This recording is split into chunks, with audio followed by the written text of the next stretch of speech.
Mm, New day. Mm, New day, new way. Turn it up, leaning 15 minutes. Let the change begin. Busy life, big dreams, so much noise in your ears. We cut straight through, make the next step clear.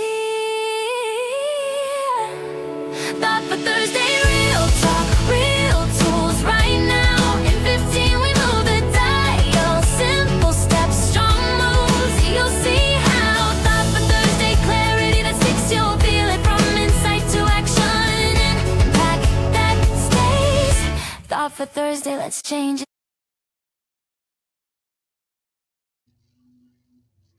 Hello, welcome to Thought for Thursday. So glad that you are here today. We are going to jump right in. We're talking today about what I see as the second stage in our identity shift model. You know, here on Thought for Thursday, it is the portion of Leveling Up the Podcast that I come to you with on Thursday evenings at 7 p.m. Eastern Standard Time. And we talk about a pain point. We talk about something that relates to where we are in life, the things that we handle, the processes, the events, the life that we lead. We talk about things that impact that. And before we leave, we give you some tools that are going to help you to get on the other side if it's a pain point, or in some way just make things better. So today we're continuing, of course, as I cover, as I have for many weeks now, the whole identity shift model. And I will definitely make sure to put up information about the next cohort that is developing. And I'll have that information so that you can find out if it is something that is for you. The second piece of the model that I have that involves this entire identity shift is release. The first piece of what we do is recognize. But tonight we're going to talk about release because it is an area where we frequently have trouble moving past. We frequently have trouble even just identifying that it is an area of concern. And in the promo that I did for today's session, I talked about the fact that we have to let go of what it is that we're carrying so that we can actually move into our next chapter. And we frequently have difficulty doing that because we're trying to build the next chapter with both of our hands full of the last one. We have to work around that. We have to understand how it is that we move from being stagnant and move from holding on to those things that are really not profiting us, haven't profited us for a long time, and definitely are not going to help us as we try to move forward. I thought of an analogy when I thought of the lesson tonight or the tips that I was going to give you. Of us can honestly say that everything in our closet fits us. Hmm. Yeah. Let's be honest. You know, I'll admit I'm doing a little better than I have in years past, but for a very long time, I had a whole range of clothing in my closet. I'm talking from the smallest size to the largest size and everything in between. And I had a hard time letting go of any of it. You know, the thought that, oh, well, someday I'll be able to fit back in this, or, you never know, I may end up having to go ahead and take that larger size. Well, let's be real. Doing that has really been wasting real estate, hasn't it? Real estate that we could often use for something else. I know that frequently my closet would seem packed, and I would always say, I have nothing to wear. And the truth is, I had some things to wear, but I would have had a whole lot more to wear if I had some more room and had kind of replaced those things and kept what actually worked. Well, take that same example and apply it to your life, things outside of your closet. your relationships, an old job, or a current job that you're really kind of trying to hold on to, and it just doesn't fit you anymore. And you're trying to figure out, okay, I know I've held it in here for a long time, um, but this title, we're identifying with it, for example, but it's not really ours. It's not really what we hold on to. It doesn't really represent us. And for some of us, there are titles that we have kind of gone past, but we're still holding on to them and we haven't worked them in years. All right. What about that relationship that ended and you're still holding on to it? Or you're still grieving, or you never actually grieve. That's even a bigger piece of it. So it just kind of sits there and sits there and sits there unfinished. The version of yourself who had it all figured out, okay? The one that you kept comparing your current, messier, or more honest self to. What version of you are you still holding on to that really isn't you? It's not you anymore. We talk about reinvention as building a new chapter. And that's how I started out tonight as well. But almost nobody talks about the step that kind of has to happen first. We talked about understanding where you are. And this other step that I'm talking about tonight, kind of the second piece of the process, which is releasing the stuff that is no longer going to help you in getting to that new you. So here's what release looks like when we're avoiding it, okay? It says, it's staying friends with a version of our career. We already said that, admittedly, we don't identify with anymore, or, holding on to or attaching ourselves to that because we feel that something didn't go right with it, or something very well may not have gone right with it. And it's still a piece of failure, or we see it as failure, and we don't want to let go of it until we can get it right. Or we hold on to it and recognize it as failure, and it's stopping us from pursuing something else because we're afraid of hitting that failure again. It's about holding on to, a decision, the guilt of holding on to a decision you made years ago. All right. We're all guilty of something like that too, right?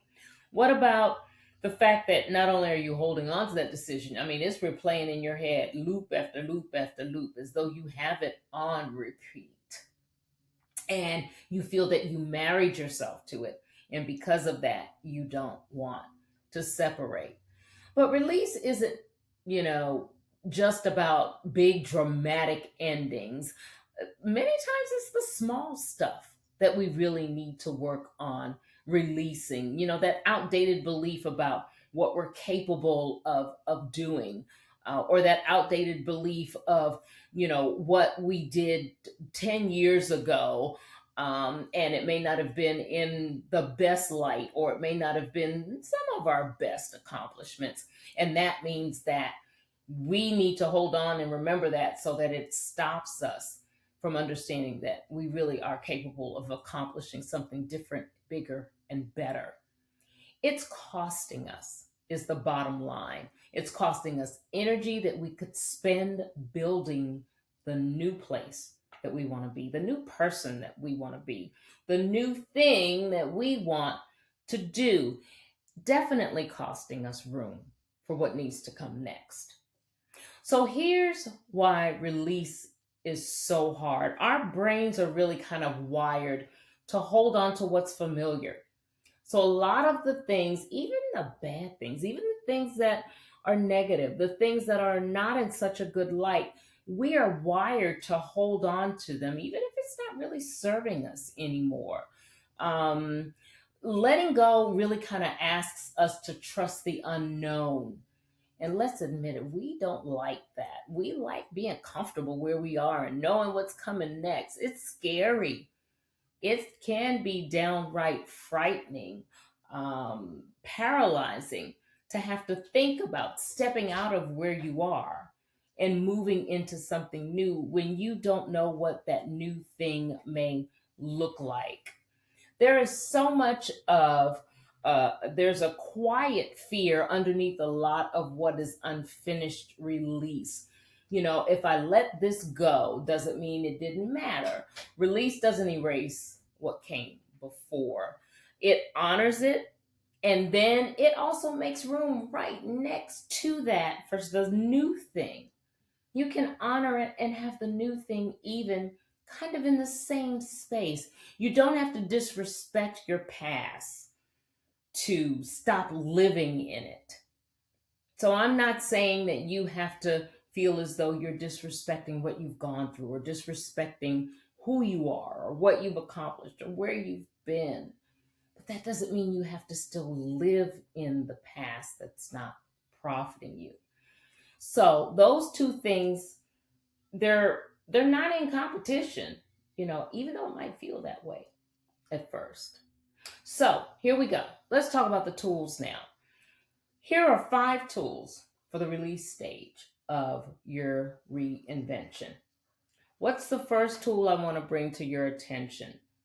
The first thing you need to do is to name what it is. All right? Name what it is that is holding you back. What is that thing? Name it. You cannot work with something that you can't even identify. That's the first step in understanding what it is you need to do, where it is you need to go. And get specific, you know. Don't be vague with it. Name it, call it by name. Otherwise, it just kind of floats out there, draining you without a clear shape because it really hasn't been given some definition. Get specific. Is it a title? Is it a relationship? Is it a grudge? Is it something, is it that old version of yourself? A timeline that you thought you would be here by now? That's something you need to name too. One of the biggest things for holding us back and for us not moving forward. Releasing what we thought we should have done to go where it is that we're trying to go. The thing I'm still carrying right now from my last chapter is I want you to fill in that blank. Go ahead and grab your journal, write that down. The thing that I am still carrying from my last chapter is.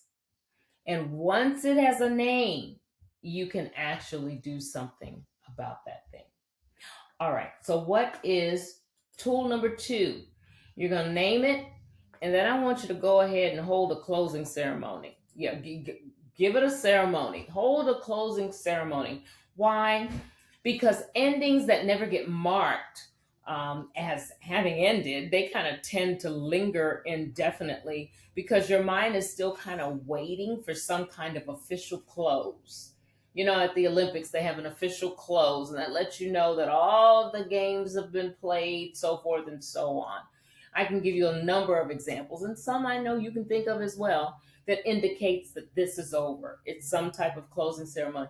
Well, I want you to do the same thing for that thing that you need to release. Give it a ceremony. It could be writing a letter that you're going to put down in a journal, writing a letter that you're going to post on your mirror to remind you, hey, guess what? This ended, and I don't have to hold on to this. I don't need to linger here anymore. I can release this thing.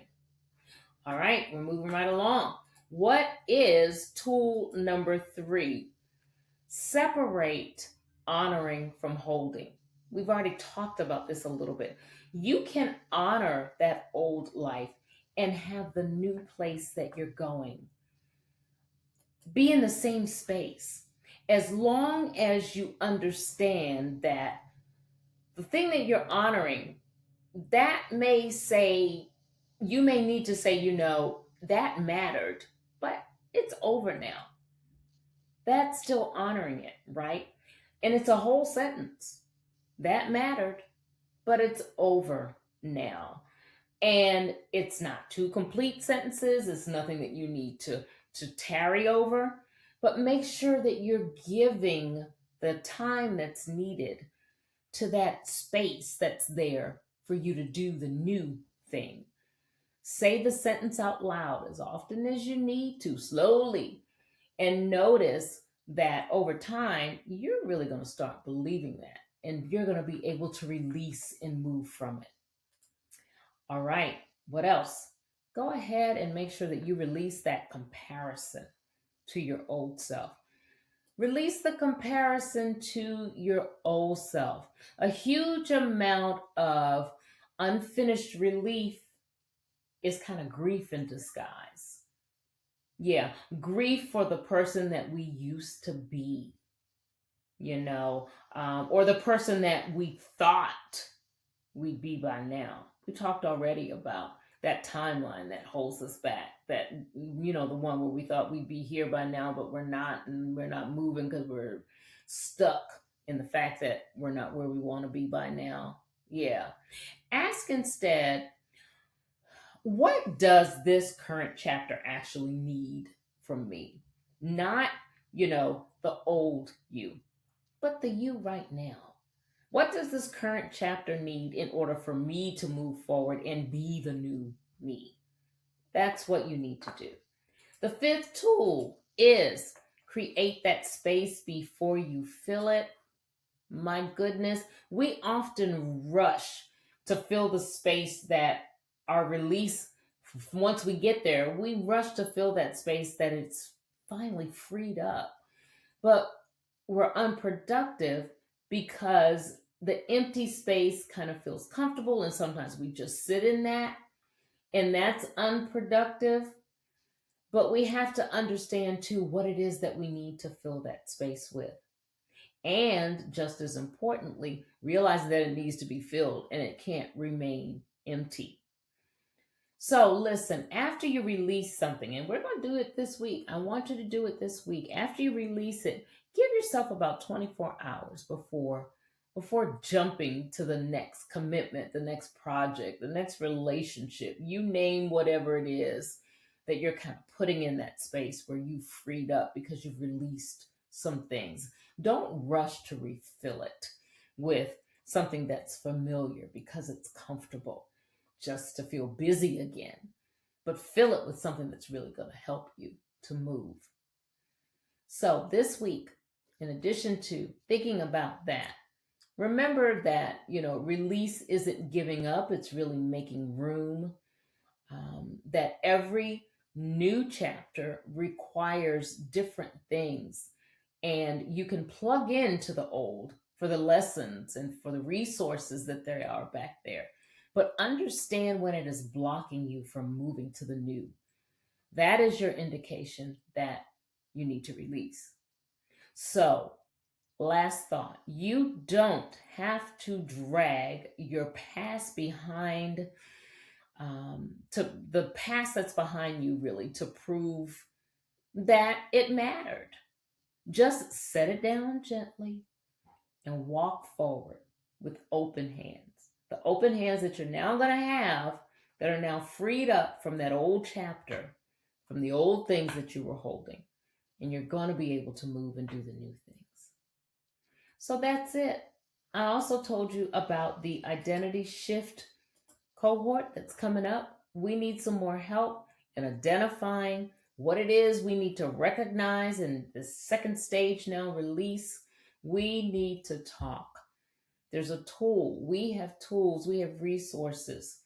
We have the information that's needed for you to move into this next step and to do it on your own, but with support, and feel good about where you're going, because where you're going is finally in the direction where you want to grow. So definitely reach out. I have the link here. I'll make sure to put it in the chat. Know that you can catch up to all of Thought for Thursday episodes over on YouTube. Also, don't forget the Leveling Up the podcast. We have new episodes on the way. You can always find those as well on CTR Media. You can find them at Leveling Up the podcast. I'll make sure to put all of those links in there, as well as on your favorite streaming platform. So that's it. Go out and do whatever you need to do to grow, to reinvent, to be the person that you want to be, to do the things you want to do, to follow the dreams that you've been holding on to and perhaps thinking that they can't come to fruition. Make sure you're going out and being your authentic self. Your authenticity is what's needed. It's the imprint that's different that makes a difference for not just you, but for someone else. Go out and do the absolute best that you can every day to be the person that you know you've been designed to be. Sometimes you don't feel like it, but somewhere there in your heart, you know that there is a purpose present that you need to pursue. Pursue it. Do what's necessary to grow. And remember to always, always, always focus on doing what's necessary to be well. Mm,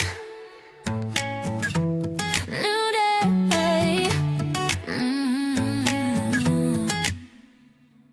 New day, new way. Turn it up, leaning 15 minutes, let the change begin. Busy life, big dreams, so much noise in your ears. We cut straight through, make the next step clear. Thought for Thursday, real talk, real tools right now. In 15 we move the dial, simple steps, strong moves, you'll see how. Thought for Thursday, clarity that sticks, you'll feel it from insight to action, and impact that stays. Thought for Thursday, let's change a day.